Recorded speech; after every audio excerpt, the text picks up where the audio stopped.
Bonjour à tous et merci de regarder RTI 1. Nous sommes le samedi 13 août 2022. Vous regardez le 6h30.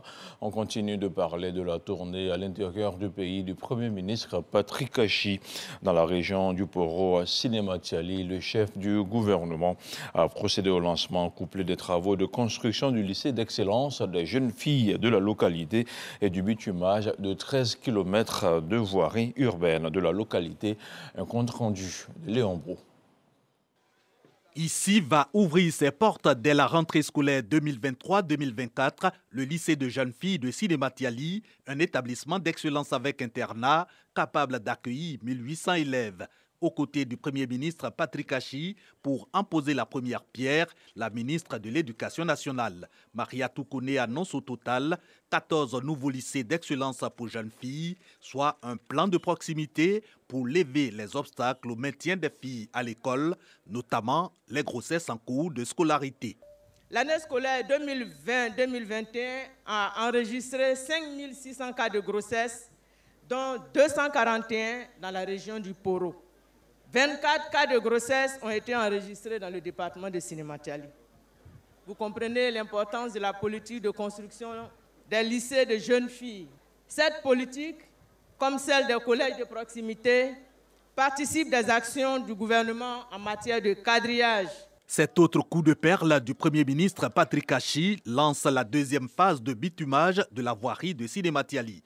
13 km offerts par le président Alassane Ouattara pour porter à 20 km le linéaire de bitume communal. Le ministre Amédée Kouakou insiste sur la qualité des travaux pour booster le bien-être et l'économie de la ville. En marge de ces travaux, il est à noter les efforts importants faits par l'État de Côte d'Ivoire à travers des projets majeurs dans la zone comme le renforcement de la route Korogo-Fek-Kessedougou longue de 53 km. La réalisation de la traversée de la ville de Sinématiali en 2x2 voies sur 3 km.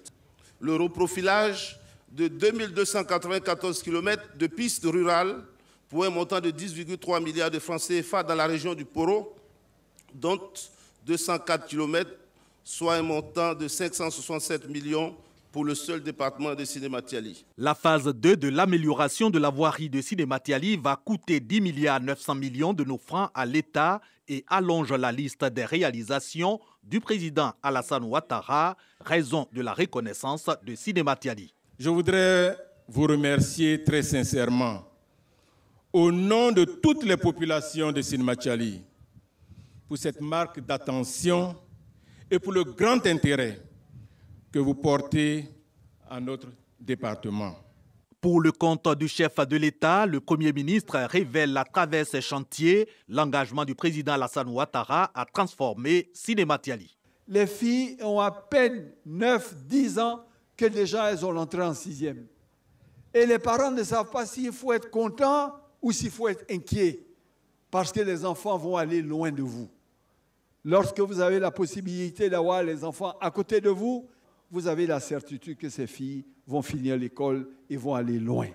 Il y avait déjà 7, certains trouvaient que c'était trop, mais le président, pour l'énorme tâche et travail que Fidel Abba a trouvé que 13 km était le minimum qu'il fallait mettre en plus. Ces travaux, selon donc Patrick Achi, une façon pour le chef de l'État de rendre à Sinématiali ce que la localité ne cesse de donner à la Côte d'Ivoire. L'ambassadeur accrédité de Djibouti en Côte d'Ivoire était vendredi à l'Assemblée nationale. Mohamed Bourana Ali a été reçu en audience par le président Adama Bictogo. Les deux hommes ont échangé sur les différents axes de coopération entre Yamoussoukro et Djibouti. Le compte-rendu de Moussa Konaté. L'ambassadeur de la République de Djibouti en Côte d'Ivoire, Mohamed Bourana Ali, reçu par Adama Bictogo. Le président de l'Assemblée nationale et les diplomates djiboutiens ont échangé sur le renforcement de la coopération entre le Parlement de Djibouti et l'Assemblée nationale. Nous avons échangé avec le président de l'Assemblée nationale sur les questions d'intérêt commun, la perspective de coopération entre nos deux assemblées respectives. Nous avons convenu avec le président Adama Bictogo de la mise en place d'un groupe d'amitié parlementaire au Djibouti-Côte d'Ivoire, qui est très rapidement. nous pensons que la diplomatie parlementaire doit jouer un rôle important aussi dans notre coopération. Les relations bilatérales entre la République de Djibouti et la République de Côte d'Ivoire sont très très bonnes.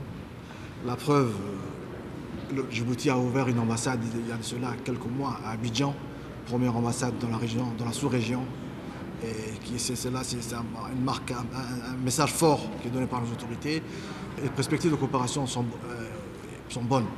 Et nous pensons que les relations entre Djibouti et la Côte d'Ivoire devront servir plus tard d'exemple. Ce sera un exemple de coopération sud-sud. J'en suis persuadé. Et la volonté, en tout cas la volonté politique est là. Mohamed Bourane Ali est ambassadeur de Djibouti en Côte d'Ivoire depuis décembre 2021. Le ministre d'État, ministre de l'Agriculture et du Développement rural, était l'invité d'une tribune initiée par les jeunes de la commune d'Adjamé. En guise de conseil, l'invité du jour les a invités au travail. Il a aussi appelé à être des vecteurs de paix et de cohésion sociale. On regarde le commentaire de Walter Amadou Ouattara. Salle de conférence de la mairie d'Adjamé. Cette deuxième édition de l'invité de la vie associative tient ses promesses. L'équipe municipale fait ainsi la promotion d'un modèle à suivre. L'idée, c'est d'inculquer à la jeunesse des valeurs du travail, du civisme et de paix. Je voudrais, par devoir de mémoire, signifier que si notre choix s'est porté sur vous, c'est bien parce que vous constituez pour nous et pour la jeunesse d'aujourd'hui un témoignage d'admiration et de respect. Vous êtes un homme audacieux et un vétéran de l'engagement politique de notre pays.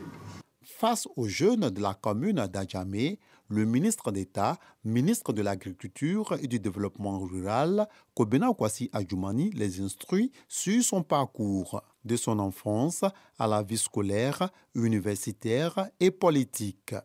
Aussi, va-t-il insister, les jeunes doivent être responsables, non violents et travailleurs. C'est à ce prix que la jeunesse pourra apporter sa contribution à l'émergence de la Côte d'Ivoire, tant prônée par le président de la République, Alassane Ouattara. Nous avons décidé de nous engager dans la voie de la réussite. Aujourd'hui, je suis heureux d'être aux côtés du président Alassane Ouattara, qui nous forme et qui, pour nous, est un modèle, un timonier qui travaille à consolider d'abord l'État de Côte d'Ivoire à travers ce qu'il fait. Des questions-réponses ont émaillé cette rencontre. À cette tribune d'échange, le ministre d'État, Kobena Kwasi Adjoumani, avait à ses côtés le ministre de la Réconciliation et de la Cohésion nationale. Konan Bertin est venu apporter sa contribution à la sensibilisation des jeunes sur les notions de paix et du vivre ensemble. On parle maintenant de développement avec plusieurs localités de la région d'Iguémon qui viennent de bénéficier de l'électricité. Ouyabli, Nyondrou, la population ont marqué l'instant. C'était au cours de la visite du ministre d'État, ministre de la Défense, Téné Birahima Ouattara, parrain de la cérémonie. Une célébration au cours de laquelle les populations ont rendu un hommage au président Alassane Ouattara pour ses grandes actions de développement. Et ici à Abidjan, la question de l'interconnexion électrique était au cœur d'une rencontre entre le ministre Mamadou Sangafoua Coulibaly et ses homologues du Libéria, de la Sierra Leone et de la Guinée. Cette troisième rencontre du comité de pilotage initié par le système d'échange électrique ouest-africain a mis l'accent sur les difficultés financières du projet, l'éclairage de Lanciné Bakayoko. Troisième réunion du comité directeur du projet d'interconnexion électrique Côte d'Ivoire, Libéria, Sierra Leone, Guinée. L'enjeu, procéder aux ultimes réglages pour assurer l'avenir du projet transnational. Cette troisième réunion du comité directeur a lieu au moment où le projet d'interconnexion CLSG est à une étape charnière de sa mise en œuvre, en ce sens que les travaux sont en train de s'achever, tandis que l'exploitation est en phase de démarrage. C'est une étape délicate, rendue d'autant plus difficile qu'elle se passe dans un contexte de besoin de financement. S'ils ne sont pas complets dans les délais, Ces besoins de financement pourraient compromettre la réalisation efficiente du projet, en raison notamment du retard accusé et du niveau d'échange d'énergie actuel sur la ligne, qui demeure en dessous des prévisions initiales. La présente réunion du comité directeur devrait apporter les solutions permettant d'assurer de manière durable la viabilité financière du projet CLSG et d'atteindre les objectifs initiaux de performance qui lui ont été assignés. Face à cette problématique, le ministre Mamadou Sangafowa et ses homologues affichent une certaine détermination. Preuve de ce dynamisme, le projet a déjà effectué ses premières livraisons d'énergie à la Sierra Leone et à la Guinée, et il devrait en être de même bientôt pour le Libéria, avec la mise sous tension de 4 des 5 postes de la ligne interconnectée. Le projet CLSG se présente aujourd'hui comme une autoroute électrique de 1303 km de long, de 12 postes et d'une capacité de 243 MW, extensible à 486 MW par l'adjonction d'un deuxième terme en vue de renforcer les échanges transfrontaliers d'énergie et le marché régional de l'électricité en Afrique de l'Ouest pour une population cible de 24 millions d'habitants. L'engagement des parties prenantes, mais surtout l'accompagnement des bailleurs de fonds, reste attendu pour la concrétisation de cette vision commune d'interconnexion électrique.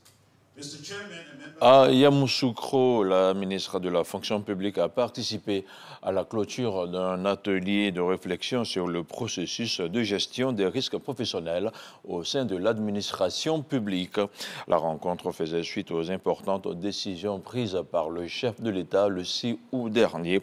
Le détail avec ce reportage de Kader Sogodogo. D'honneur, ovation, c'est l'accueil réservé à Anne Désiré Ouloto, ministre de la fonction publique, par les fonctionnaires de Yamoussoukro. La raison est que, dans son adresse à la nation, le chef de l'État améliorait considérablement le revenu des fonctionnaires.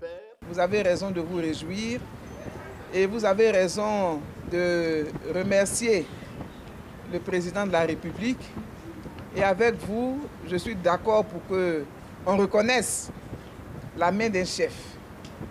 Parce que c'est bon de rendre à César ce qui est à César. Anne Désiré Ouloto est à Yamoussoukro pour la clôture de l'atelier sur la gestion des risques professionnels. Recommandations fortes, la prévention, mais également l'amélioration de tout le processus en cas d'accident de travail. Les recommandations, c'est la prise en charge véritable des accidents de travail. Lorsque cela survient, il ne faut pas que le fonctionnaire ait le sentiment qu'il a été livré à lui-même, qu'il a été abandonné. Il faut qu'il y ait un mécanisme qui se déclenche aussitôt.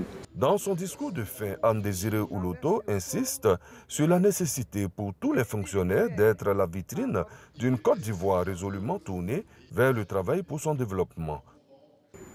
À contribuer partout et en toutes choses à la production de la richesse nationale, essentiel au bonheur collectif et au mieux vivre généralisé. Si nous le réalisons, et nous le pouvons, chacune et chacun à son niveau, mais aussi ensemble, nous aurons fièrement mérité des efforts consentis. Nous serons alors justement disposés et fondés à en recevoir davantage de mieux en mieux. L'ensemble des recommandations contenues dans un document a été remis au ministre. Place à présent à la mise en œuvre. Dans l'actualité internationale au Nigeria, malgré les critiques, le gouvernement a confirmé son projet de taxer plus lourdement les opérateurs téléphoniques. La mesure devrait faire bondir le prix des appels téléphoniques et des données mobiles de 5%. Le projet inscrit dans la loi depuis bientôt 2 ans n'était jamais entré en vigueur jusque-là. Une mesure que désapprouve le ministre des Communications, une décision qui, selon lui, pourrait brider l'un des secteurs les plus dynamiques de l'économie nigériane. Et puis l'annonce a été faite par le Premier ministre Abiy Ahmed hier vendredi dans un discours télévisé en Éthiopie. Le méga barrage le plus important d'Afrique vient d'être mis en service. Le réservoir contient désormais 22 milliards de mètres cubes d'eau, soit un tiers de son volume total. Sinon la deuxième turbine sur les 13 prévues a été mise en service.